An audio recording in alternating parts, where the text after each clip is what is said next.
Hello and welcome. I am so glad you're here. I'm Beth, a creator-based coach with CMH Coaching for Life. I'm here today to help you and those you love create a life you feel grounded and at home in.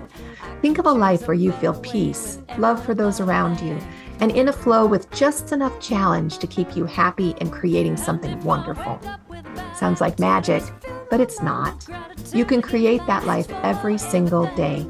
You can have a life full of love, excitement, hope, and creation. Our mission at CMH Coaching is to flood the earth with light through compassion, mindfulness, and hope. And I'm going to ask a favor of you. If you like what you see and hear today, think of someone you know that would enjoy and benefit from this message. Our mission is to flood the world with compassion, mindfulness, and hope. Share this with them. But for now, this is time just for you.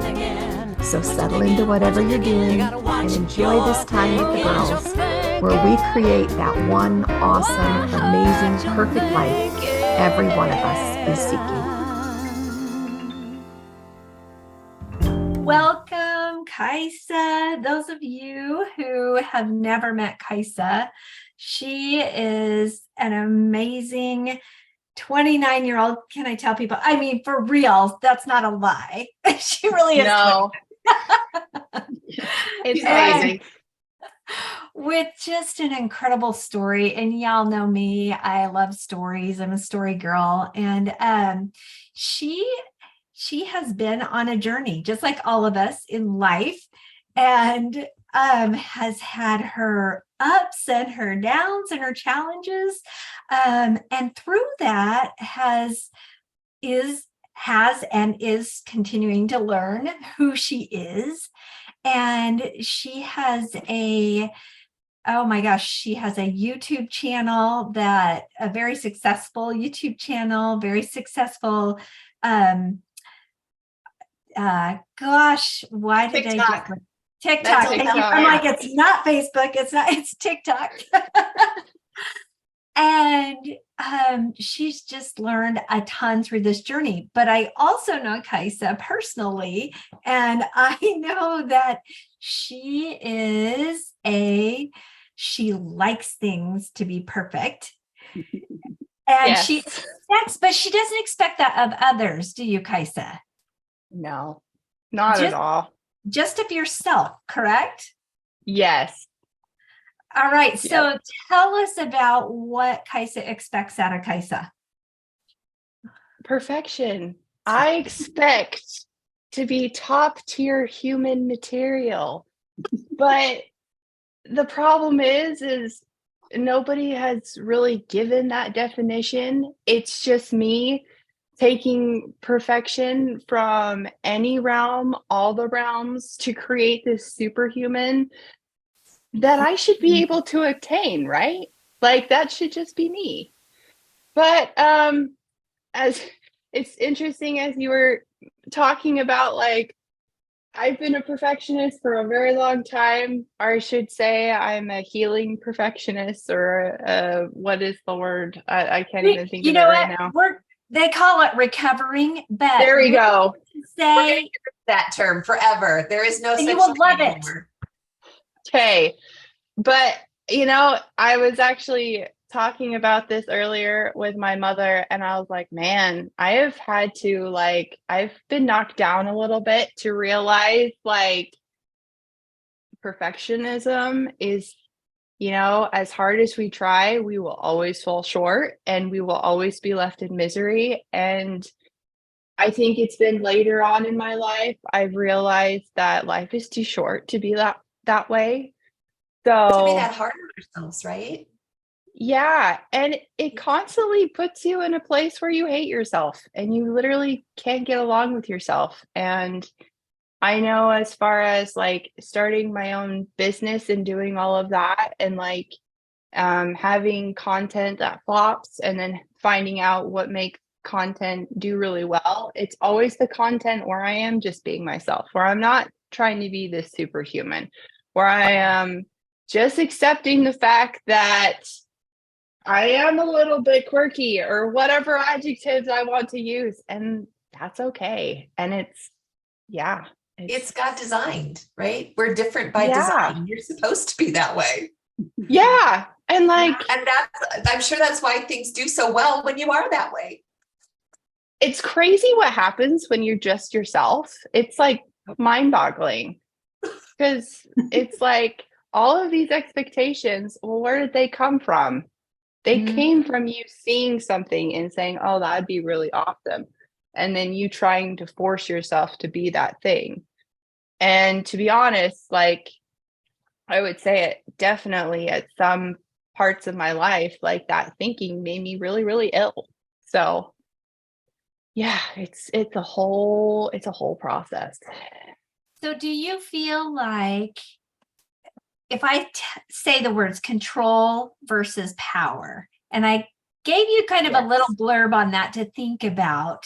So as you think about power, and the thing that I asked you to wanted you to think about was power comes in many forms. It comes in anger, love, joy, wealth, intelligence, beauty, and you probably thought of some others. And then control is often manipulative and insistent. Mm-hmm. And it's insistent on being in charge. Sometimes it can be dominating, forceful, and grasping. Yes. So when I sent you that text, what were your thoughts on those definitions? Yeah. So you made me go way, way back in my deep, dark past, because I honestly thought about what kind of started me on this whole trying to be perfect and trying to be this persona and to control essentially what people thought of me or what people would, how they would react to me. And it really stems down to being afraid of facing my weaknesses. And one of the earliest weaknesses I ever remember identifying is being dyslexic, and really struggling with learning or comprehension. And it didn't help that I had a sibling who was like considered genius and was, people wanted to put him in like the tag program, like for the super smart kids. And here I was. He's amazing, just like you. He's amazing, but it's hard to be in that shadow because it's so easy to start self-judgment when you've got that comparison that you're comparing yourself to. And especially when that shadow is younger than you. Oh, yeah. Yeah. Even more infuriating. Sounds like you were all stacked up to learn stuff there. Yeah. So, it was just one of those things where, there's only two of us and, Kajsa has a hard time reading Sam the Worm, but here's Stefan reading The Hobbit in the first grade. Like, for someone who is, that was just a really sensitive and observation that I was very made aware, not from my parents' perspective, mind you, but just competition, right? And then I have it's in my nature to be competitive. So, there it was. So it came from this whole idea of, I don't want people to know that I have dyslexia, that I struggle with learning. I want people to see me as being smart. And so that started this whole like plot for, later chapters in my life of wanting people to see me as someone who was smart, somebody who could run in the same circles as my sibling, right? So, and I think about when I moved up through the grades, and I was, very careful as to make sure that I had perfect grades, that if people knew my scores, they only saw the best ones, and kind of creating this whole narrative that didn't fit me personally. Not saying that I'm stupid. I'm just smart in a different way. And for a long time, I was only working on this very flat definition of what it meant to be intelligent, which was just book smart. And there wasn't room for any kind of adaptation to that. And as I've thought about like control and power, it's like that's the whole control. You're trying to control this very specific definition, and you're trying to force yourself to live up to that definition. When in all reality, how many different perspectives are there to look at the word, right? Smart. Right. Maybe you're emotionally intelligent. Maybe you're socially intelligent. Maybe you're really, really creative. Maybe, you know, all of these things. But at that particular time in my life, being smart, being intelligent was getting perfect grades. It was taking the hardest classes. It was gearing up to be in the best college where you would be able to get into a very, into a career that was very academic. Like I remember giving the valedictorian speech with Jessica, Jaycine's daughter, and saying, my future is I'm going to be a pharmacist, or I'm going to be something in science. And I just reveled in people's response to that, because for me, that was feeding the perfectionist monster of like, well, I got the good grades, so I'm controlling how people see me, which is intelligent. Which I think when you are in that pattern for a very long time, just using the whole adjective of being smart as an example, it's really hard to break out of.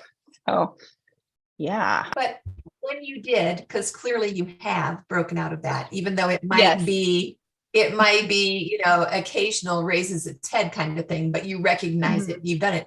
When you did break out of that, what happened to your personal sense of power? Yeah, so that leads into that other part, because, and I think it actually took Jaycine sending that question for me to realize it, because it actually just happened like a couple of years ago, like in 2020.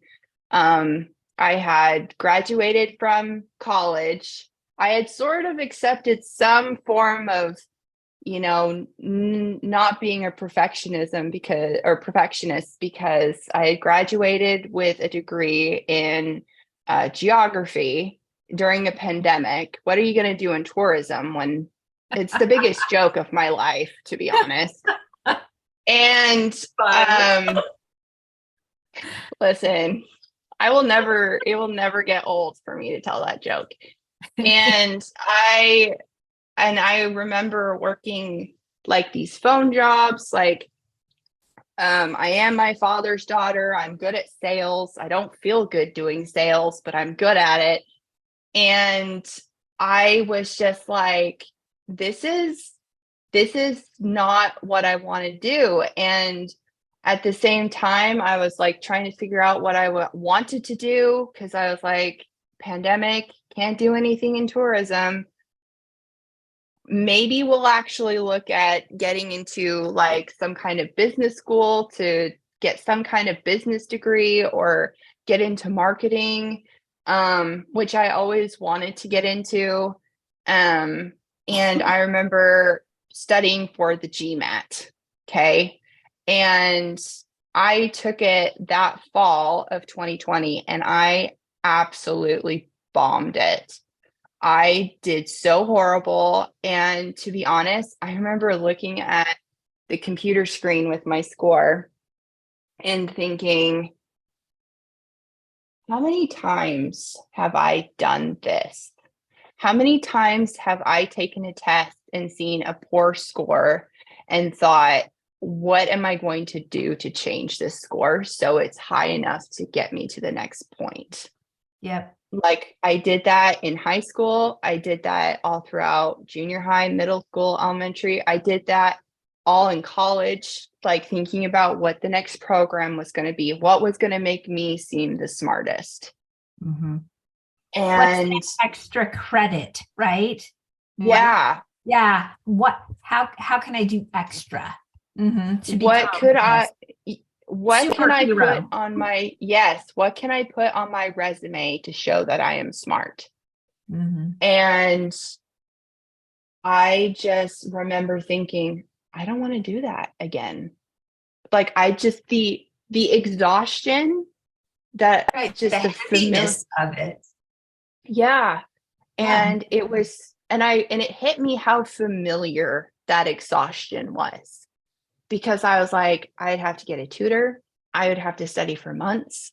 There's still a good chance my score isn't going to be high enough. That had already happened before with like the ACT.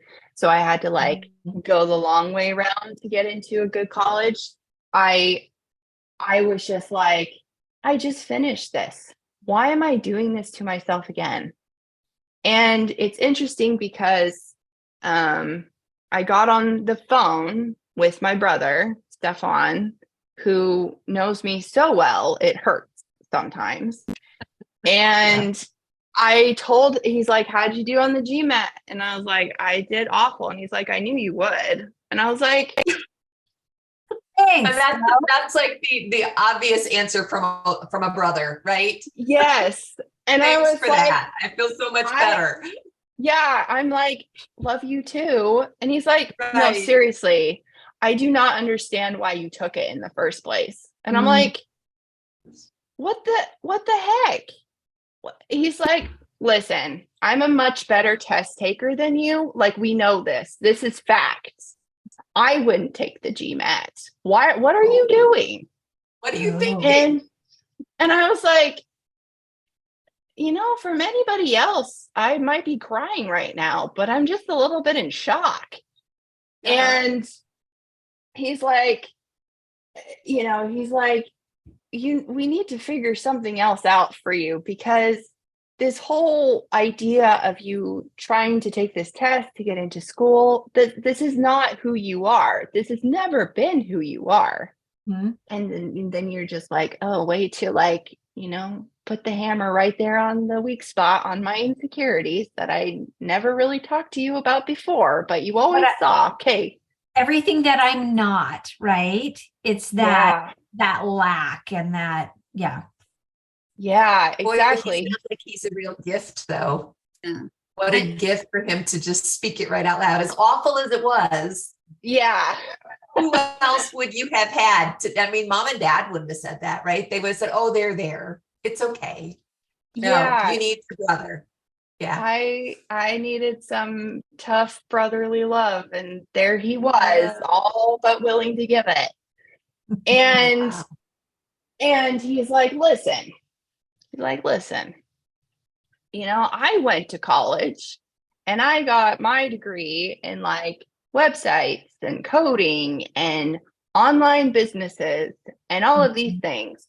And I've tried to like launch something, but I can't do it because I don't have the creative part. Have you thought about turning your blog into a YouTube channel? And I was like, no, me on YouTube? Like, right. People see my face. Wait a minute. Yeah, like scary.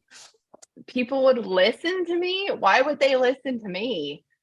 Or even want to watch anything I make or whatever. And he's like, listen, you made me like be the victim of all your films in high school. Maybe you should actually give it a chance.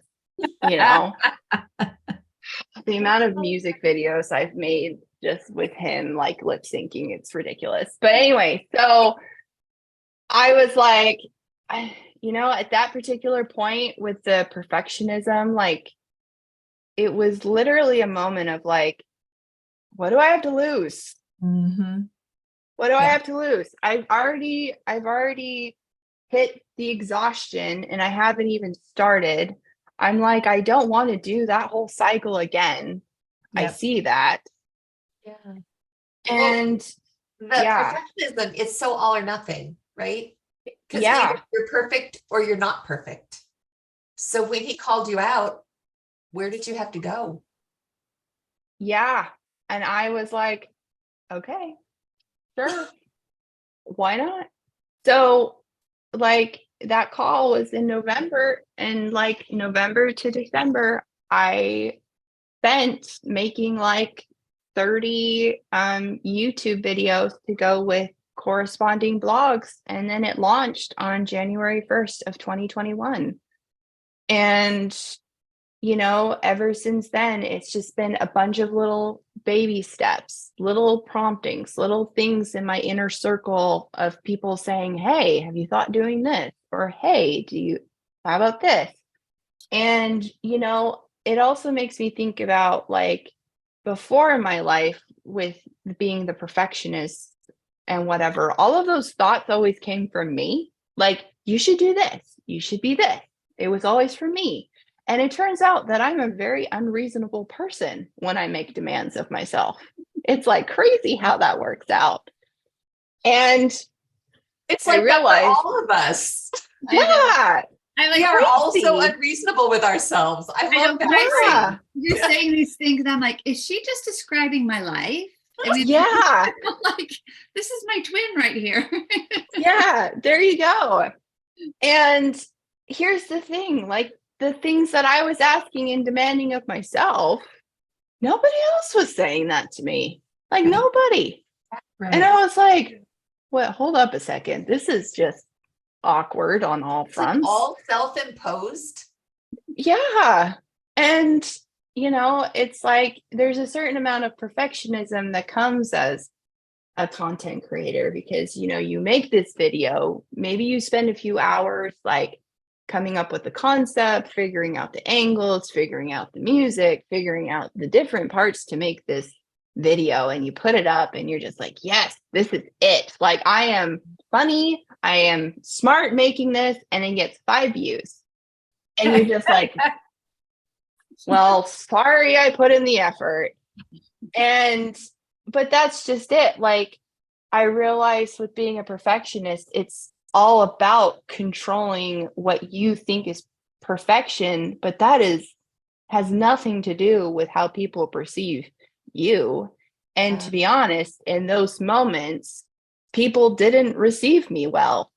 But then when I posted a video of me in my CPAP mask, since I have severe sleep apnea, and being like, you know what?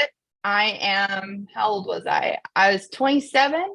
I have severe sleep apnea because I have narrow airways. This is far from where any 27-year-old wants to be. And to be honest, like, does the CPAP make me healthy? Does it help me live my life? It does, but it's something I wish I didn't have to deal with. Absolutely. So me being the sarcastic person that I am, just made the video showing that with a sound clip, and boom, 5 million hits. And I'm just like, what? Okay. That is not perfect, but perfectly you. Power is. Mm-hmm. Right? Yeah. That's where the power is. The thing that I love about perfectionism is we really are designed to want perfection. Most of us all just want to be better, but it's when we do it for somebody else that we get out of control. And when we're just who we are and we embrace who we are, 5 million hits, Kajsa. 5 million hits. And I was like, man, there's something to be said with just being yourself. Yeah. Who knew? Who knew? So, yeah. That's where the power comes in. I love that. Yeah. Yeah.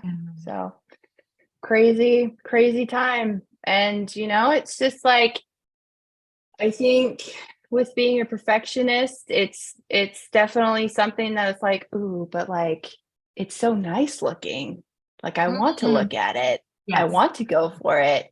So but pretty. Then it's so pretty. But then whenever I feel this way, whenever I'm like, oh yeah, tempted to like reach out to grab it, I fall on my face and realize, oh yeah, I'm not perfect. Can't go there. So we're just going to make it work. It's nice looking, because it is nice looking, but it's not nice feeling.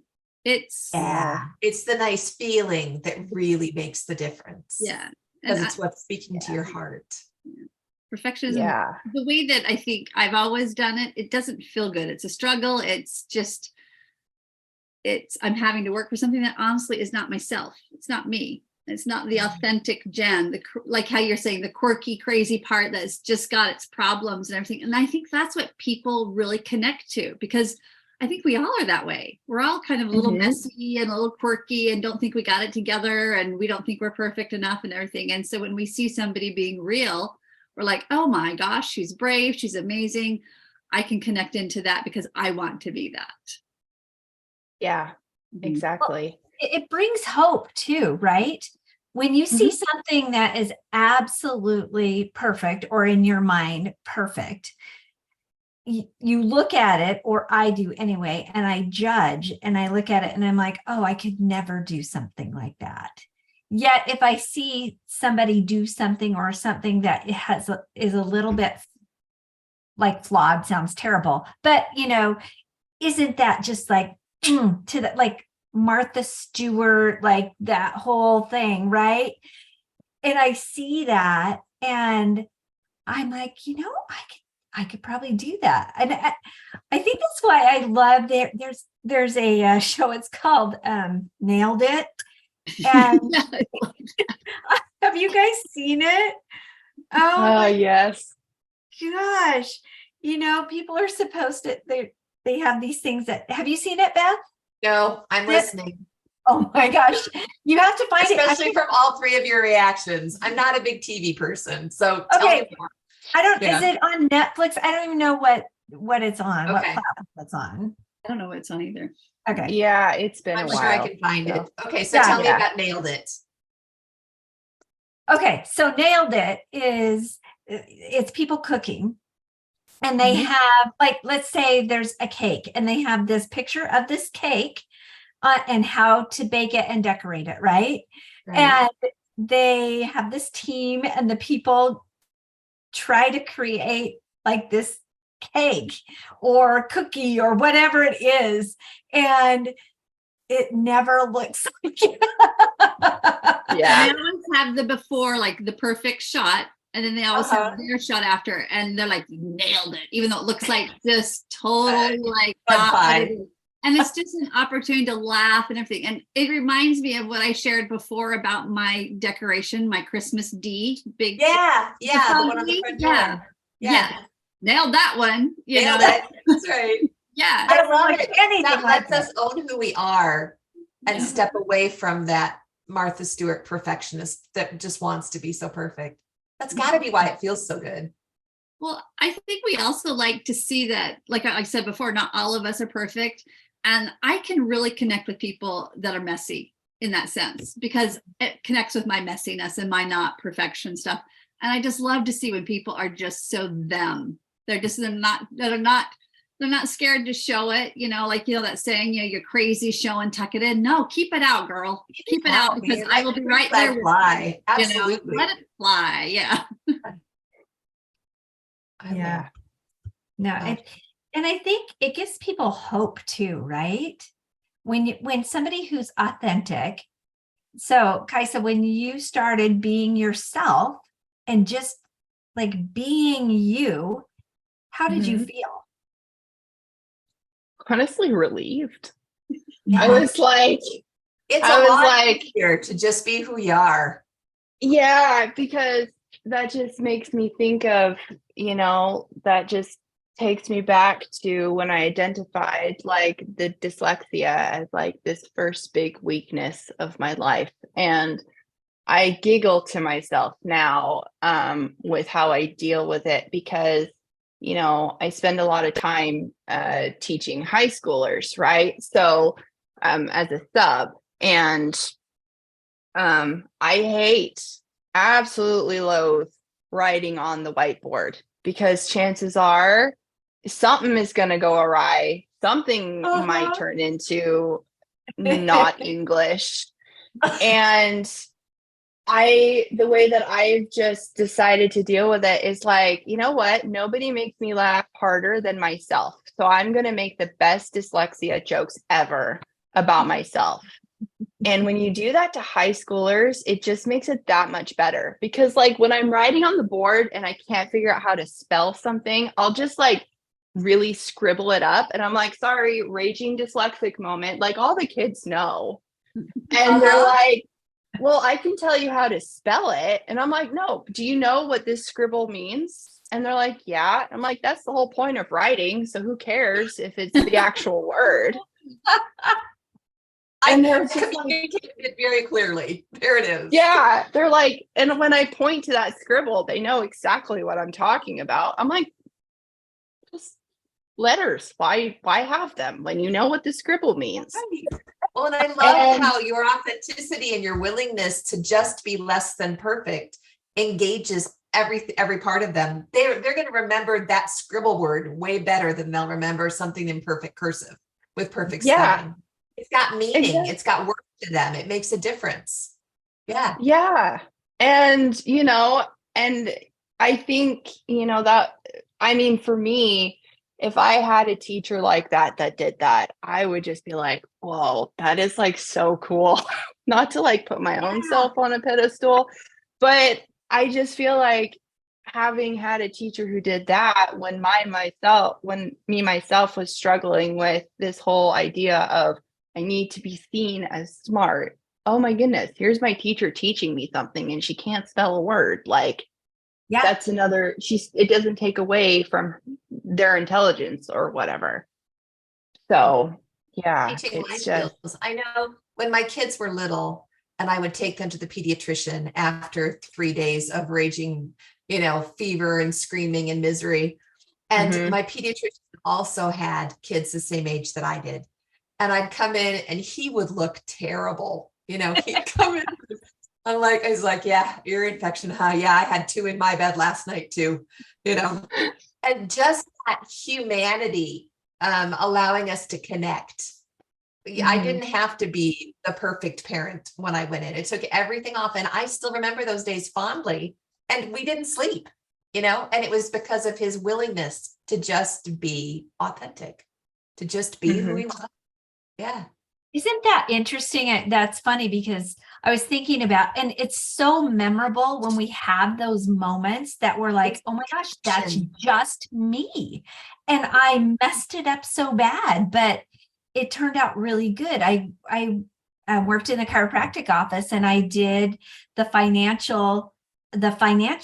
So I would go in to speak with the patients about, what the treatment plan was going to cost and how can we find a way for you to pay for it. And I remember just being so tired and it was at the end of the day, and I went in and I called the patient the wrong name.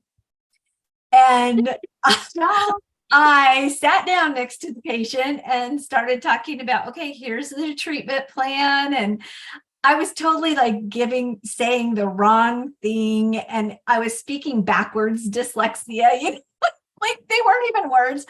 And the patient's looking at me and I'm like, okay, time out. Pretend this never happened. It never happened. You didn't see me. I was never in this room. I'm just going to step out and get a drink of water. So I went out and you're just mortified because you're like, oh my gosh, this patient must think I'm just the biggest ditz ever, right? Whatever.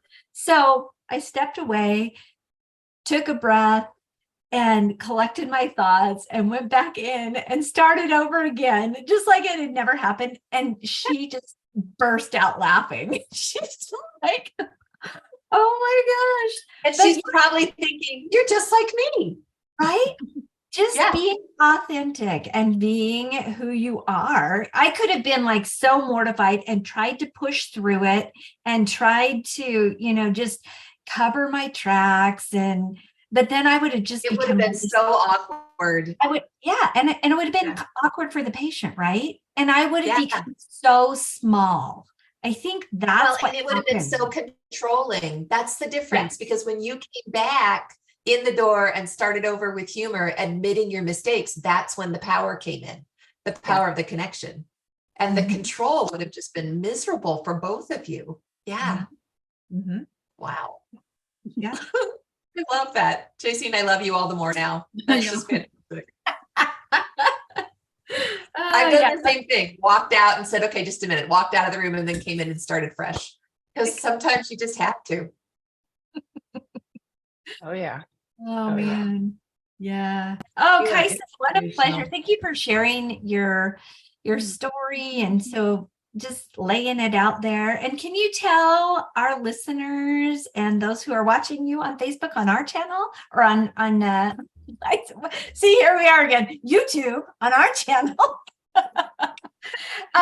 And what we'll do also on our channel is put a link to your YouTube channel. And if you could do this, that would be great. We could share it. Yeah. That way people can watch your interview with us and they can also view your page. So tell us about who you are and what you do. Mental health naps. And Yes. yeah. Yeah. It's just So a good name for what you do. Mental health and naps. It's I just know, what right? life needs. Yes. Yeah, exactly. And to be honest, some of my biggest problems have been solved with a good nap. It's just so great. So yeah, so my online presence or whatever you want to call it is called Mental Health Naps. I have a YouTube channel under that name, Facebook, Instagram, and TikTok. And essentially what I do is I show my life or talk about my life dealing with or centered on having severe sleep apnea. And where the whole mental health part comes in is because I suffer from severe depression and anxiety. And it got to the point where I wasn't responding to any of the regular mental health treatments. And it was like a last ditch effort to check out my sleep and to get a sleep study. And we weren't expecting to find anything, me and my what do you call it? Mental health nurse practitioner. And the sleep doctor I met with, he's like, we're probably not going to find anything, but it's always good to check. And then bam, the morning after my sleep study, it was severe sleep apnea. So, yeah, so essentially my content is all about the ups and downs, a positive perspective of having to have a CPAP machine and, making that work. And at the same time, having a good time with it because, I've been diagnosed with sleep apnea for almost 6 years now, though we think that I might have been dealing with it for a lot longer than that because, born probably with narrow airways, like that seems like something from birth. Yeah. And just honestly kind of coming back full circle with this whole topic. And, my life isn't perfect. Here I am with a sleep disorder and the treatment isn't perfect. And that's okay. It's okay. And, you can still have a beautiful life despite, having to constantly be on top of upkeeping the CPAP machine to make sure you're treating your sleep apnea, to make sure that you're managing mental health. So yeah, that's essentially what I do. So good. I love it. Thank you for being here. We really, really appreciate it. It's inspired me. You inspired me to go be more me, which I just love. Good. I already hear I'm a lot. So to be a little bit more will be a good thing. Yeah, there you go. There you go. Go be more you. I love it. That's beautiful. We have some cool things coming up. We've got this great class coming up with Jenn next Thursday. It's going to be on listening, but it's kind of interesting. She's got a topic of, did you know your body can talk? You want to tell us about it, Jenn? Did you know your body can talk? You know that your body is talking to you at all times. It's about learning what is behind some of the difficulties I have, whether it's like I have a pain in my back, or I have this condition, or I have that condition, or why am I always tripping, or things like this. We're learning that our body can communicate with us and tell us what's happening at a deeper level emotionally and mentally. And so we're just going to discover some of that, and then possibly even get into how we can actually communicate with our body by asking the body at that deeper level. Okay, you're letting me know that I've got this. So at that deeper level, what are you trying to say to me? What need is not being met on that emotional level, or what do I need to let go of, or what do I need to address? And so we're just going to kind of dabble into that, how, physical issues they have a deeper emotional meaning to us. I'm excited to see that class. It's going to be a big week, because next week on Thursday, we have that class with you, but on Monday, we have a class on Coach and Clear. If you guys haven't been to Coach and Clear yet, I don't know if you've experienced Coach and Clear, Kajsa. No, but it's not yet. It's a once a week. Yeah, a once a week. We meet at 1:30 Central on Tuesdays, and we go through as a group this Coach, Clear, Create model. And so people come in and we talk about what it is that they want to work on, and then we use the collective power of the group to look at emotional processing and help everybody in the group process what they need to process. And then we take a few minutes after that clearing part and let everybody write down what they felt inspired to do and talk about how they want to go forward and what their action plan is. We do it every week. Well, one of the girls in our mastermind group asked, because she works during the day, she can't come. Can we like have a class or something so I can learn how this works and maybe we can do it? And so we put it together for her and then opened it up for everybody.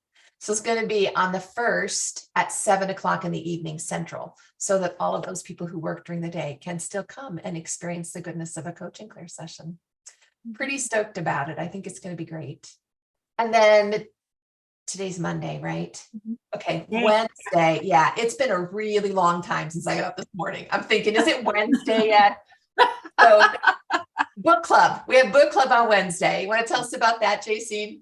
Oh my gosh, Atlas of the Heart with Brene Brown. You guys, if you haven't gotten the book, get the book.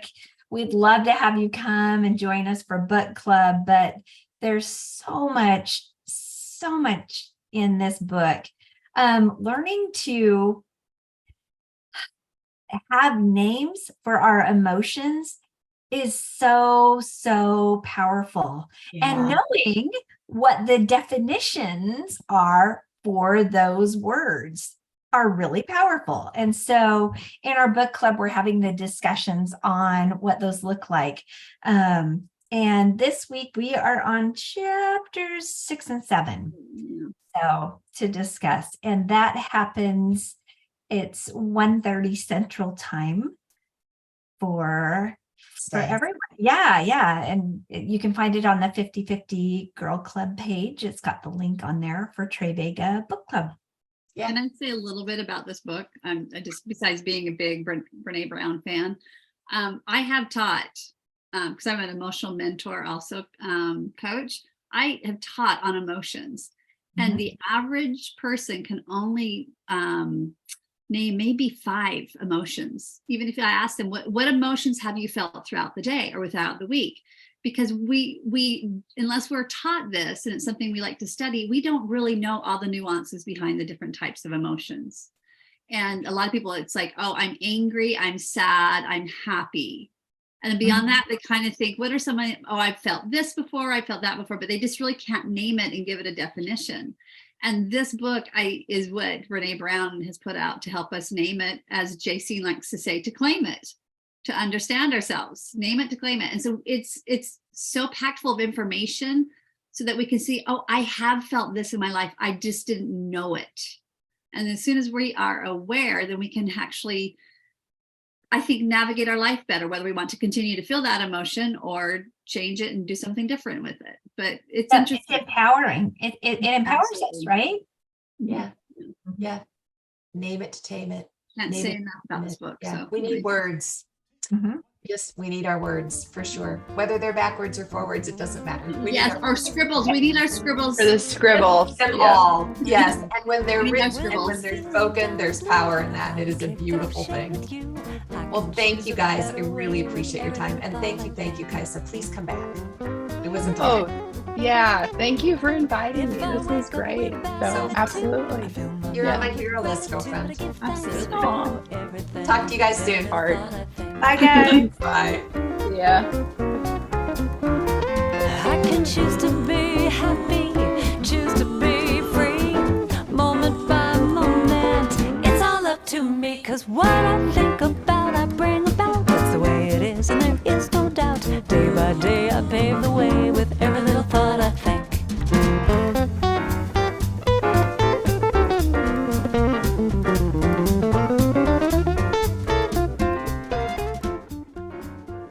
Hey, thanks for joining us today in A Creator-Based Life.